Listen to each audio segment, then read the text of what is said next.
Audio Jungle.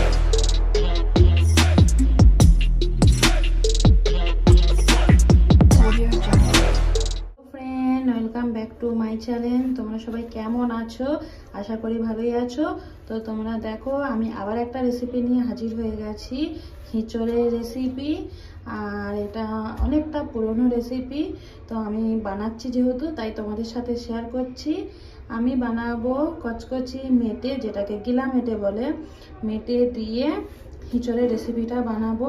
তো এখানে হিঁচড়টা বড় আছে, তো তাই আমি পুরোটাই নেবো না, আমি এখান থেকে অর্ধেকটা নেবো, অর্ধেকটা নিয়ে রেসিপিটা বানাবো। তো চলো আগে আমি হিঁচড়টা কেটে নিই। হিঁচড়গুলোকে ভালো করে কেটে নিয়েছি, আর ছোট ছোট করে কেটেছি, একবারে কচি কচি হিঁচড়। তো আর ভালো করে জল দিয়ে ধুয়েও দিয়ে দিয়েছি, আর জল দিয়ে দিয়েছি, আর এতে সামান্য পরিমাণে নুন আর হলুদ দিয়ে দিয়েছি। এবারে কুকারে একটা সিটি দিয়ে বন্ধ করে দেবো, যাতে নরম হয়ে যায় তাড়াতাড়ি। কড়াটা গরম বসিয়ে দিয়েছি, গরম হয়ে গেছে। এবারে সরষের তেল দিয়ে দিচ্ছি, একটু বেশি করেই দিয়ে দেবো। তেলটা আমার গরম হয়ে গেছে। এই যে এবারে দেখো, আলুগুলো দিয়ে দিচ্ছি, সামান্য পরিমাণে হলুদ, নুন। এবারে আলুটা আমি ভালো করে ভেজে নেব। আলুগুলো ভাজা হয়ে গেছে, এবারে আলুগুলো আমি তুলে নেব। এবার দেখো, হিঁচড়গুলো যে একটা সিটি মেরে সিদ্ধ করেছিলাম, এটা ভেজে নেব। এই যে দেখো, হিঁচড়গুলো হালকা করে ভেজে নিয়েছি, এগুলো তুলে নেব, ভাজা হয়ে গেছে। তেজপাতা, দারচিনি, এলাচ, লবঙ্গ, শুকনো লঙ্কা দিয়ে দিচ্ছি। পেঁয়াজ কুচি দিয়ে দিলাম, পেঁয়াজটা নেড়ে দিচ্ছি, আর পেঁয়াজটা আমি লাল করে ভেজে নেব। পেঁয়াজগুলো হালকা হালকা করে লাল ভাজা হয়ে গেছে। এরপরে কচকচি মেটে যা আছে দিয়ে দেবো। এটাকে ভালো করে নেড়ে নিচ্ছি, আর 4 থেকে 5 মিনিট এটা আমি ভালো করে ভেজে নেব পেঁয়াজের সাথে। এই যে দেখো, 4 থেকে 5 মিনিট হয়ে গেছে, আর চর্বি থেকে তেল ছেড়েছে, আর কচকচি মেটের যে কালারটাও চেঞ্জ হয়ে গেছে। এটা হচ্ছে আদা রসুন বাটা, তো এই পেস্টটা দিয়ে দেবো আদা রসুনের। এবারে আমি মিক্স করে নেব, আর আদা রসুনের কাঁচা যে একটা গন্ধ আছে, সেই গন্ধটা কেটে যাবে 2-1 মিনিট নাড়লেই। এখানে আমি লঙ্কার গুঁড়ো, হলুদের গুঁড়ো দিয়ে দেবো। আমি ভালো করে মিক্স করে নেব, আর কষাতে থাকবো।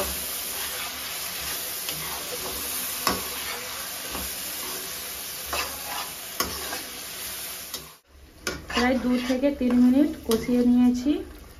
এবার দেখো, টমেটো কুচি দিয়ে দিচ্ছি। এই টমেটোটাও ভালো করে মিক্স করে নেব, আর কষাতে থাকবো।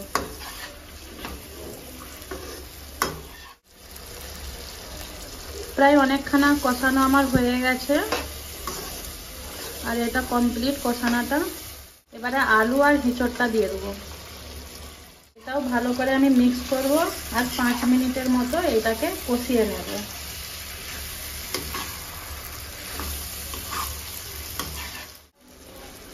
দেখো, ভালোভাবে কিন্তু আমার কষানো হয়ে গেছে, আর তেলও ছেড়ে দিয়েছে।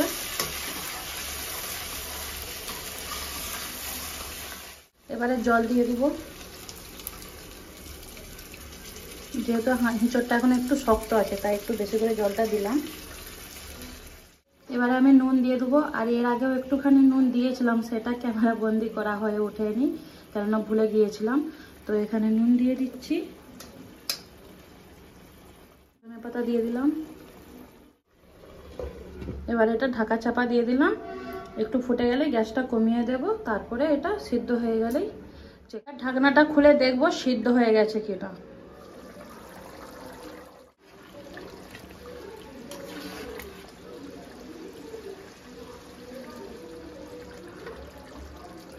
হিঁচড় সিদ্ধ হয়ে গেছে, আর রেসিপিটাও কমপ্লিট হয়ে গেছে। এবারে লাস্টে একটা মশলা অ্যাড করব। দেখো, ভাজা মশলা অ্যাড করছি, আর কিচেনে যত সব শুকনো মশলা থাকে সেগুলো নিয়েই ভেজেছিলাম। তো এটা দিয়ে দিলাম আর গ্যাসটা অফ করে দিলাম। আর এটা 5 মিনিট ভাপে রেখে দেবো যাতে গরম ভাজা মশলাটা ভালো করে অ্যাড হয়ে যায়। তারপরে একটা বোলে ঢেলে রাখবো। তো দেখো আমার কিন্তু কমপ্লিট হয়ে গেছে পুরোপুরি।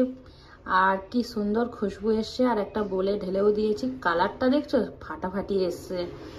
তো কার কার দেখে জিভ দিয়ে জল আসছে বলবে। গরম গরম ভাতের সাথে কিন্তু এটা খাওয়ার মজাটাই আলাদা।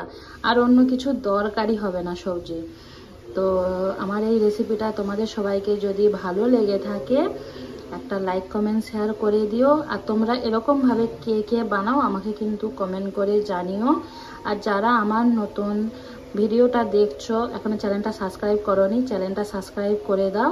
আর আমার নতুন পুরনো বন্ধুদেরকে সবাইকে আমার তরফ থেকে অনেক অনেক ভালোবাসা।